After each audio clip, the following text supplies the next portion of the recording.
नमस्कार सभी को। आज हम पढ़ने जा रहे हैं नवम कक्षा संस्कृत पाठ्य पुस्तकम शेमुषी प्रथमो भाग है।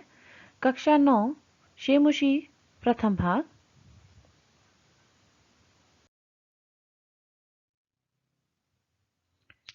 शेमुषी का पाठ 8 लोह तुला अर्थात लोहे की तराजू, उसी की घटना पर आधारित कुछ ये पाठ है। इस वीडियो के माध्यम से हम इस पाठ का अनुवाद देखेंगे। विष्णु शर्मा विरचितं पंचतंत्रम इति कथाग्रंथस्य मित्रभेद नामक तंत्रस्य संपादितः अंशः अस्ति। कि यह पाठ विष्णु शर्मा द्वारा विरचित पंचतंत्र इस कथा ग्रंथ का मित्रभेद नामक तंत्र से संपादित अंश है। अस्याम कथायाम एक है जीर्णधन नामक है वणिक। इस कथा में एक जीर्णधन नाम का व्यापारी विदेशात व्यापारम कृत्वा, विदेश से व्यापार करके प्रत्यावर्त जब लौट कर आता है तो संरक्षित न्यास रूपेण प्रदत्ता, सुरक्षित धरोहर के रूप में दी गई तुलाम धनिकात याचते, वह अपने तराजू को सेठ से मांगता है। परंच च स धनिकः वदति, लेकिन वह सेठ कहता है यत तस्य तुलाम तो मूषके भक्षिता, कि उसकी तराजू तो चूहों ने खा ली। ततः सह वणिक धनिकस्य पुत्र स्नानार्थम नदीम प्रति नयति। उसके बाद वह व्यापारी सेठ के पुत्र को स्नान करने के लिए नदी की ओर ले जाता है। तम तत्र नीत्वा च सह एकश्याम गुहायाम निलीयते, और उसे वहां ले जाकर वह एक गुफा में निलीयते अर्थात छुपा देता है। प्रत्यावर्तिते सती पुत्रम अदृष्टवा, लौटकर आते हुए अपने पुत्र को न देखकर धनिकः पृच्छति, वह सेठ पूछता है मम शिशु कुत्र अस्ति, मेरा बच्चा कहाँ है। स वदति यत तव पुत्र शयनेन अपरत है, कि तुम्हारे बच्चे को बाज उठाकर ले गया। तदा उभो विवदंतो, तब दोनों विवाद करते हुए न्यायालयम प्रतिगतो, न्यायालय की ओर जाते हैं। यत्र न्यायाधिकरण न्यायनम कृतवान, वहां न्यायाधिकारियों के द्वारा न्याय किया जाता है। इस प्रकार एक लोहे की तराजू पर आधारित यह पाठ है। तो आइए इस पाठ का हम शब्दशः अनुवाद देखते हैं। अस्ति कस्मिंचित अधिष्ठाने जीर्णधनो नाम वणिक पुत्र है, कि किसी स्थान पर जीर्णधन नाम का एक व्यापारी का पुत्र था। स विभक्षयात देशांतरम गंतुम इच्छन है, और वह धन के अभाव में, विभवशयात अर्थात धन के अभाव हो जाने के कारण देशांतरम गंतुम इच्छन है, दूसरे देश जाना चाहता है। और व्यचिंतत और सोचता है यत्र देशे अथवा स्थाने भोगा भुक्तता स वीरतः, तस्मिन् विभव क्षीणो यो वसेत स पुरुष धाम है।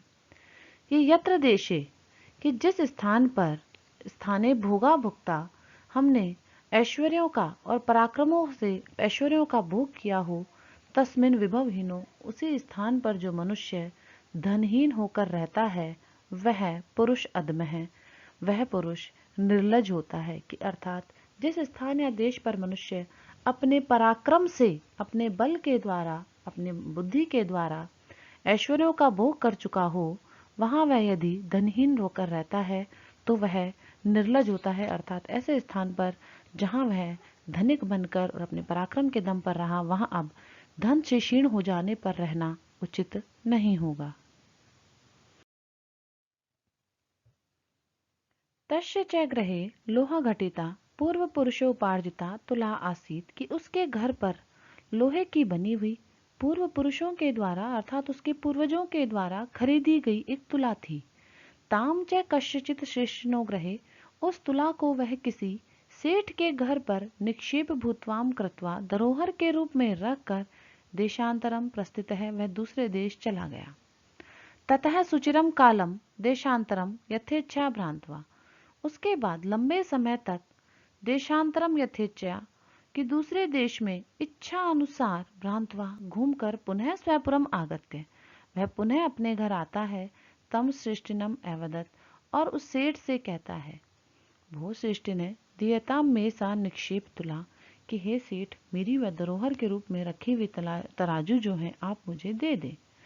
सो एवदत, वह बोला भो नास्ति सा, अरे वह तो नहीं है। तो सेठ ने जवाब दिया कि नहीं, वह तो नहीं है। सा तदया तुला मूषकै भक्षिता इति, वह तुम्हारी जो तराजू थी वह तो चूहों द्वारा खा ली गई है, अर्थात उसे चूहों ने खा लिया है। जीर्णधन है अवदत। अब जीर्णधन बोला, भो सृष्टि ने ना अस्ति दोषोते, कोई बात नहीं सेठ, इसमें तुम्हारा दोष नहीं है। यदि मूषके भक्षिता, यदि चूहे खा गए हैं तो तुम्हारा दोष नहीं है। एवं अयम संसार है, यह संसार ऐसा ही है। न किंचित अत्र शाश्वतम अस्ति, कुछ भी यहाँ सदा के लिए विद्यमान नहीं रहता, अर्थात यहाँ ऐसा कुछ नहीं है जो सदैव वर्तमान रहे, इसलिए इसमें तुम्हारा दोष नहीं है यदि उसे चूहे खा गए हैं। परम अहम नद्याम स्नानार्थम गमिष्यामि, लेकिन अब मैं नदी पर स्नान करने के लिए जाऊंगा। तत्र त्वम आत्मनियम एनम शिशु धनदेव नामनाम मया सह स्नानोपकरणम हस्तम प्रेषयति। तो ठीक है, अब आप अपने पुत्र को, जिसका कि नाम धनदेव है, उसको स्नान सामग्री हाथ में लेकर प्रेषय, उसमें उसको मेरे साथ मया सह प्रेषय, मेरे साथ भेज दो। स श्रेष्ठी स्वपुत्रम अवदत्। अब उस सेठ ने अपने पुत्र को बुलाया। वत्स पितृव्यो अयम त्वम, कि यह तुम्हारे चाचा हैं। स्नानार्थम यास्यति, स्नान के लिए जाएंगे। तद अनेनम साकम गच्छ इति, तो तुम भी इनके साथ चले जाओ। अत असो श्रेष्ठी पुत्र है धनदेव है। उसके बाद व्यापारी का पुत्र धनदेव स्नान उपकरणम आदाय, नहाने की सामग्री को लेकर प्रहष्ट मनसा, प्रसन्न मन से तेन अभ्यागतेन सह प्रस्थित है, उस आने वाले अतिथि के साथ, अभ्यागत है अतिथि के साथ प्रस्थित है, चला गया। तदा अनुतिष्ठते स वणिके स्नात्वा, और उसके वैसा ही करने पर वणिके स्नात्वा, वणिक ने स्नान करके तम शिशुम, उस शिशु को गिरी गुहाम प्रक्षिप्य, पर्वत की गुफा में छुपा दिया।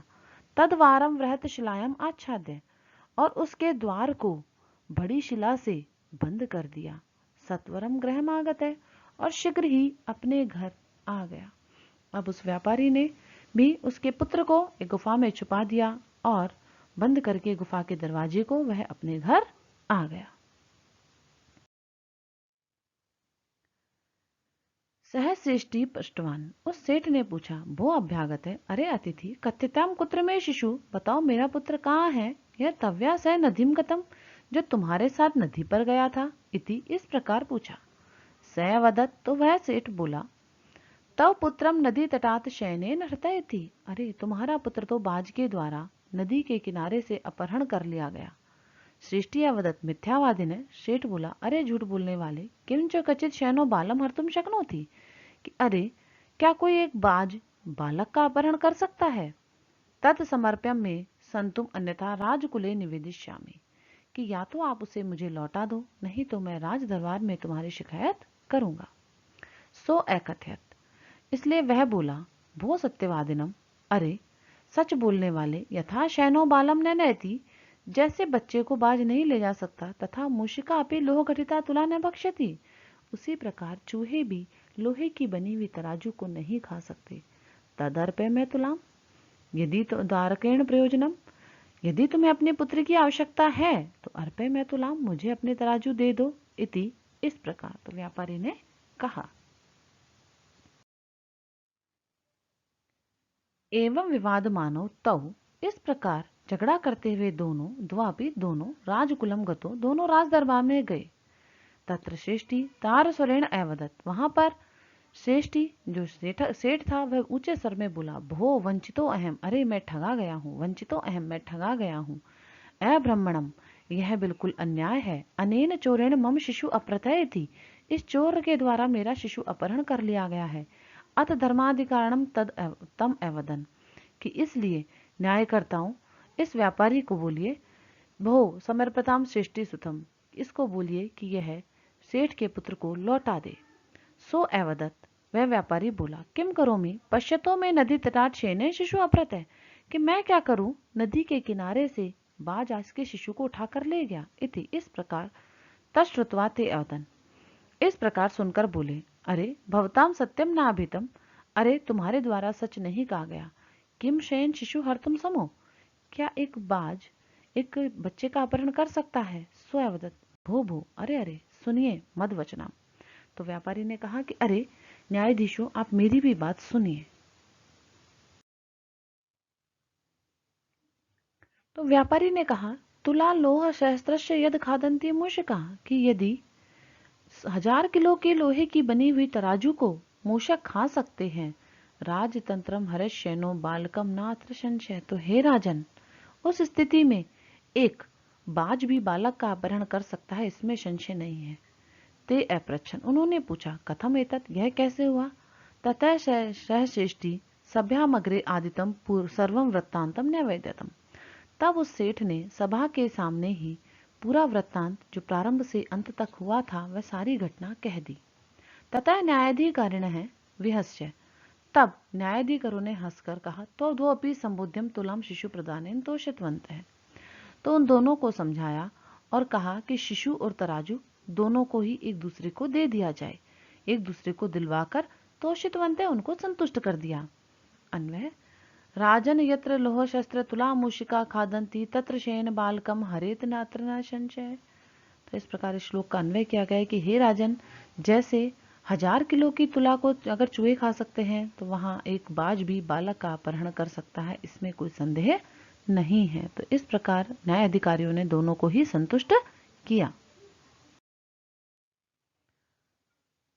शब्दार्थ पाठ में आए कुछ कठिन शब्द हैं। अधिष्ठाने यानी स्थाने, स्थान पर। विभक्ष्यात धनाभावात, धन के अभाव के कारण। स्ववीरतः, स्व पराक्रमेण, अपने पराक्रम से।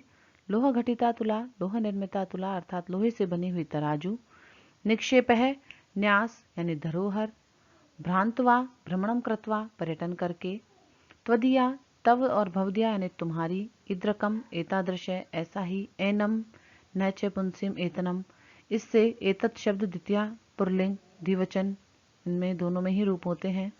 आत्मीयम, आत्म संबंधी, अपना। स्नान उपकरण हस्तम, स्नान सामग्री, स्नान की सामग्री से युक्त हाथ वाला। वणिजा यानी व्यापारी, व्यापारी के द्वारा। शयन, हिंसक प्रवृत्ति, बाज है।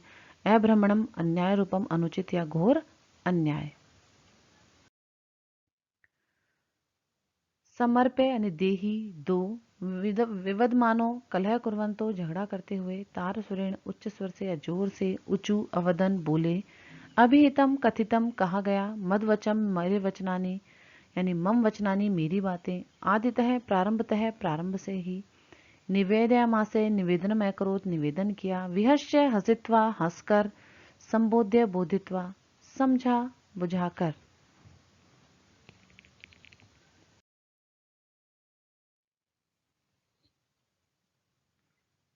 धन्यवाद है। इसी के साथ इस पाठ का अनुवाद यहाँ समाप्त होता है। नमो नमः।